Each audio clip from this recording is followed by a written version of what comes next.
What happens when the people who laughed at your struggle come crawling back to the one person they never believed in? This is that story. It started on a Tuesday morning in the kind of neighborhood where everyone noticed everything.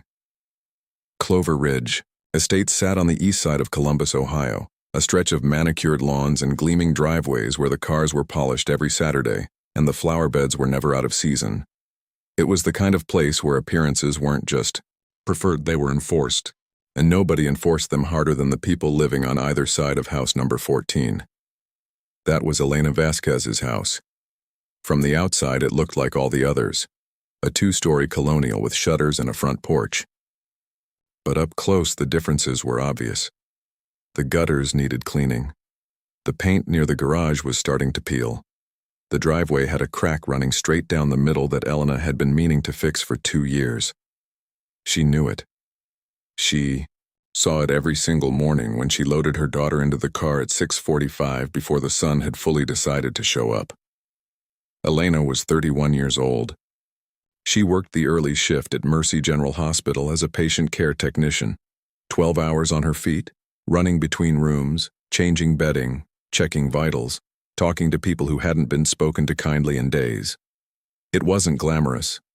Nobody put it on a billboard. But it kept the lights on and it kept her daughter Maya in school shoes that fit. She did it alone, because Marcus, Maya's father, had made it very clear 3 years earlier that he was better suited to a life without responsibility, and Elena had watched him drive away from that same cracked driveway with a duffel bag and no forwarding address. She hadn't cried long, she couldn't afford to. But the neighbors, they noticed everything. Patricia Holloway lived directly to Elena's left. She was 54, sharp-eyed, and the kind of woman who smiled at your face and narrated your failures to the rest of the street the moment you turned around. Her husband Gerald ran a financial consulting firm, and they drove matching luxury sedans.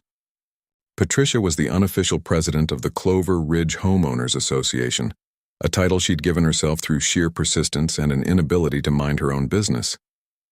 To Patricia's right lived the Dunfords, Robert and Diane, late 40s, 2 kids in private school, and a habit of throwing dinner parties where the real agenda was comparing net worth without saying the words out loud. Robert worked in commercial real estate. Diane didn't work in the traditional sense, but she worked very hard at making sure everyone around her felt slightly inferior. And then there was Elena. She moved into number 14 4 years before. This story begins right after the divorce. Right after the life she'd planned for herself had quietly collapsed. She didn't move in with fanfare. She moved in with a rented truck, 2 trips, and a 7-year-old who kept asking when Daddy was coming to help carry boxes. Elena told Maya he was busy. She carried the boxes herself. The neighbors introduced themselves with smiles. Patricia brought over a small succulent in a ceramic pot and said welcome to the neighborhood with the warmth of someone reading from a script they didn't write. Diane waved from across the hedge. Robert gave a nod that said, "I've already assessed your property value and I'm not impressed." Elena thanked them and went back inside to unpack. The smiles didn't last long. Within a month, Patricia had made her first comment. Something about the lawn being a little tall, said with a concerned voice that was really a complaint, wearing a polite costume. Elena nodded and mowed it that weekend. 2 weeks later, it was the recycling bins being left out too long. Then it was the question, asked in the most innocent possible tone, about whether Elena had considered getting the exterior repainted. Because it really does affect everyone's property values, you know. Elena absorbed it all. She didn't have the energy to fight back. She was working 52 hours a week, raising a child by herself, managing a mortgage that felt tighter every month, and somewhere inside all of that, she was also quietly building something no one in Clover Ridge could see yet. But she didn't know that part yet. She was still just surviving. The real turning point, the moment that defined everything that came after, happened on a Sunday afternoon in late October. Maya had a school project due, and Elena was in the driveway helping her measure boards for a model bridge. They were out there in the cold, Maya's nose red, both of them laughing at a measurement that kept coming out wrong. When Patricia walked past with her friend Cynthia, a woman who lived 2 streets over and had never once spoken, to Elena, Patricia stopped. She looked at the half-built project on the driveway. She looked at Elena's coat, which was a little worn at the elbows. And then she said it, not quiet enough to be private, not loud enough to be brave, just perfectly calibrated to land exactly where it was meant to land. "You know," she said to Cynthia, "some people just don't have what it takes to keep up with a neighborhood like this. I feel bad for the child, honestly. It's not her fault where she was born." Cynthia laughed. It was a small laugh, the kind people make when they know they should stop someone but enjoy the show too much to bother. Elena looked up from the driveway. She met Patricia's eyes for exactly 3 seconds. She didn't say a word. She turned back to Maya, adjusted the ruler, and said, "Okay, let's try that measurement again." Maya had heard. Elena knew because the girl went quiet for a moment. That particular quiet children get when they've processed something that hurt, but don't have the vocabulary to explain it. Then Maya said, "Mama, are we poor?" Elena set the ruler down carefully. She looked at her daughter, this small person who trusted her completely with the architecture of how she understood the world. And she said, "We are rich in every way that actually matters. What we don't have right now is money, and those are two very different things." She paused. "But we're going to have that too. Just you wait." Maya nodded, satisfied. Kids trust their mothers the way they trust the sun to come up, but Elena sat with those words long after Maya went to bed that night. We're going to have that too. She'd said it instinctively, the way you say things when you're trying to protect your child. But somewhere in the saying of it, something shifted. Something that had been sleeping inside her woke up and decided it was done resting. What nobody in Clover Ridge knew was this. Elena Vasquez had spent 2 years in nursing school and 1 year into a bachelor's degree in healthcare administration before life redirected her. She had a mind that organized systems naturally, that saw inefficiencies the way other people saw typos, obvious and impossible to unsee. At Mercy General, she had been quietly, without making it a performance, restructuring the way patient intake was handled on her floor. She'd built a simple tracking system on a spreadsheet that cut documentation errors in half. Her supervisor had noticed. Her supervisor's supervisor had noticed. Nobody had officially said anything yet, but they had noticed. She had also, in the hours after Maya was asleep, been taking online courses. Healthcare management, business fundamentals, grant writing for non-profit healthcare initiatives.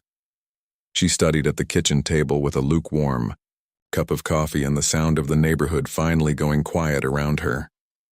Nobody saw any of this. They saw the cracked driveway and the aging paint and the recycling bins.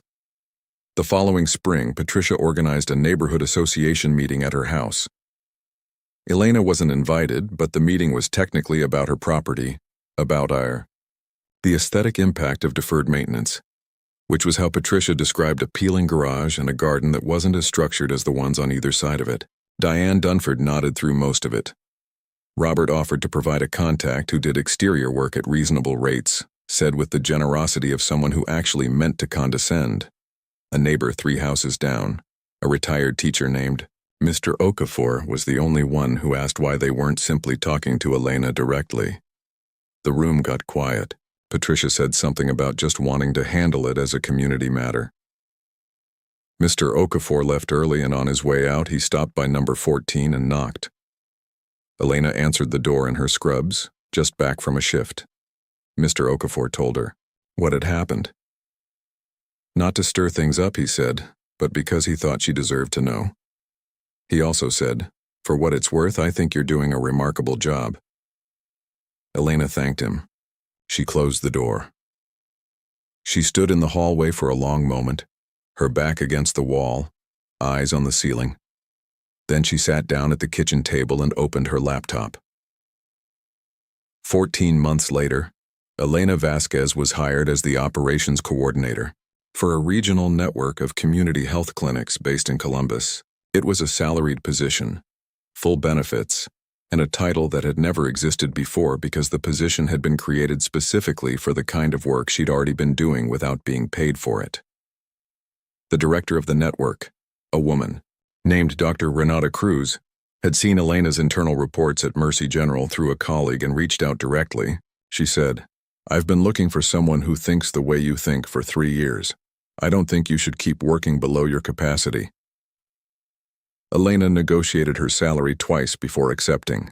The final number made her exhale slowly through her nose, the way you breathe when something finally fits. She didn't tell the neighbors. She didn't announce anything. She just kept going to work, kept picking Maya up from school, kept studying at the kitchen table. But she did hire someone to fix the driveway, and she had the exterior of the house repainted. Not because she owed it to anyone, but because she could and because she wanted to. Patricia Holloway noticed. She made a comment to Diane about it, something about, "Oh, so she's doing better. Good for her." Said the way you say things when you're relieved, someone can no longer be used as an example. Elena heard about it through Mr. Okafor, who had started, stopping by occasionally for coffee and who had a quiet way of keeping her informed about things she didn't ask about but probably needed to know. She smiled when he told her, just smiled and poured more coffee. Then the year turned and everything changed, in the way that things change when the universe decides someone has been patient long enough. It started with Robert Dunford. His commercial real estate firm had been struggling since a series of bad investments and a market shift he'd misread by 18 months. Nobody knew this from the outside. The cars were still polished. The dinner parties still happened. But behind the gleaming front door of the Dunford house, things were tightening at an alarming rate. They were behind on 2 mortgage payments. Their credit had quietly taken a hit, and the private school tuition that Diane had refused to compromise on was becoming genuinely unsustainable. Robert had heard through someone at a Chamber of Commerce breakfast that Elena Vasquez was now heading operations for a regional health network that was actively acquiring community clinic space across Franklin County, that they had capital, that they were looking for real estate partnerships with the right contacts. He stood in his kitchen for a long time after he heard that. He poured a glass of water he didn't drink. Then he went and stood at the window and looked at her house across the small divide of their yards. He knocked on her door on a Wednesday evening, hat in hand, almost literally. He had a folder under his arm with some listings and a proposal he'd stayed up the night before preparing. He looked tired. His collar wasn't quite as crisp as it always was. Elena answered the door and her expression didn't change. "Robert." She said it evenly. He explained why he was there. He used words like synergy and partnership and mutual benefit. Elena listened, without interrupting. She was good at listening. Years of working in hospitals had made her very good at understanding what people were actually saying underneath the words they chose. When he finished, she said, "Let me think about it. I'll be in touch." He thanked her, more genuinely than she expected. What Robert didn't know was that Elena had already been approached by 3 other real estate contacts in the city. She didn't need his listings, but she wasn't cruel enough to say that at his front door. She would think about it, because sometimes thinking about it was the most honest answer. Patricia came next. Her situation was different.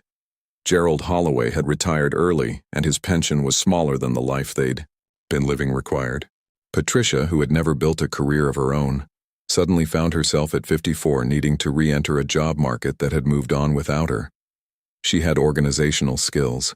She had administrative experience from years of running the Homeowners Association and various charity committees. But she had no formal credentials that matched what employers were looking for. Someone at her church mentioned that the community health network Elena ran had just launched a workforce development program, that they were training and placing administrative staff, that the woman running it was the one from Clover Ridge. Patricia sat with that information for 3 days.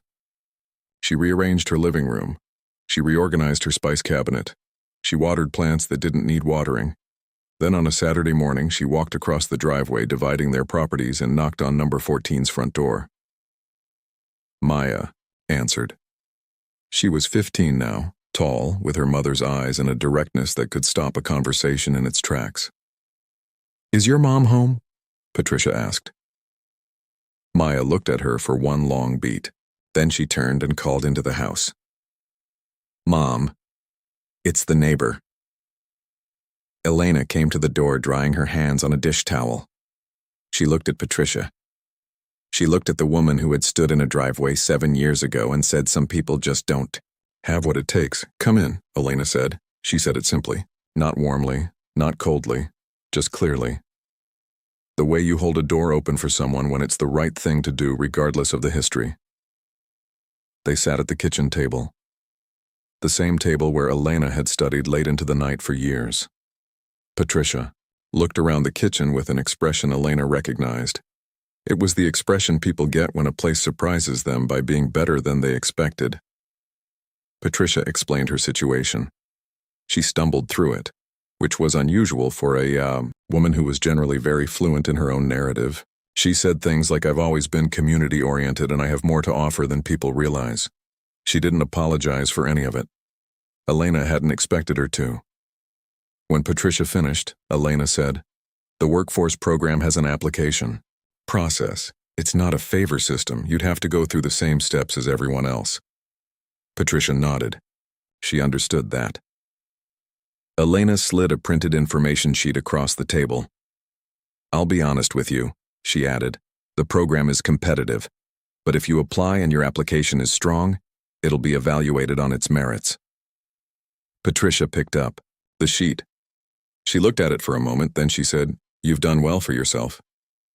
Elena met her eyes. "Yes," she said, "I have." Patricia gave a small nod. There was something in it that was not quite an apology, but was as close as a woman like Patricia Holloway was ever going to get. Elena recognized it for what it was. The conversation lasted 11 minutes.